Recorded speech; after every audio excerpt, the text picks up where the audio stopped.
Hi friend, स्वागत आहे तुमचं आपल्या ब्रिलियंट अकॅडमी या चॅनलमध्ये. आपण काल बघितलं फ्रॅक्शन कन्वर्ट इंटू डेसिमल. आजही आपला तोच टॉपिक आहे, बट आता फ्रॅक्शन दिस टाईप. ओके, 2/5. तर 2/5ला आपल्याला डेसिमलमध्ये कन्वर्ट करायचं आहे. तर काय करायचं, 2/5. आता 5 हा जो नंबर आहे याला कोणत्या नंबरने मल्टिप्लाय केल्यावर 10 येईल, तर 2. मग आपण डिनॉमिनेटरला 2 नाही, म्हणजेच न्युमिरेटरला पण 2ने मल्टिप्लाय करायचं. ओके, 2 टू जा 4 अँड 5 टू जा 10. आता हे झाल्यावर आता हे आपण काल शिकलेलो, जर डिनॉमिनेटर 10 आहे तर आपण इझिली त्याला डेसिमल पॉईंटमध्ये कन्वर्ट करू शकतो. ओके, आता ही 5ला 2नेच का, तर त्याला आपल्याला खाली 10 बनवायचं होतं. आता हे डिपेंड अपॉन जसं का आपल्याला दिलेलं आहे त्यावर असतं. जसं का दिलेलं आहे 12/20.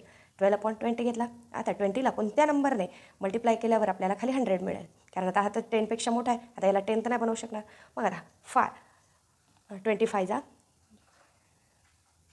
आणि वर पण 5. मग 25 जा 100 आणि 12 जा म्हणजे 60. ओके, आता याला आपल्याला डिनॉमिनेटरमध्ये कन्वर्ट करणं अगदी सोपं. ओके, अशा पद्धतीने आपण कोणत्याही फ्रॅक्शनला डेसिमलमध्ये कन्वर्ट करू शकतो. धन्यवाद.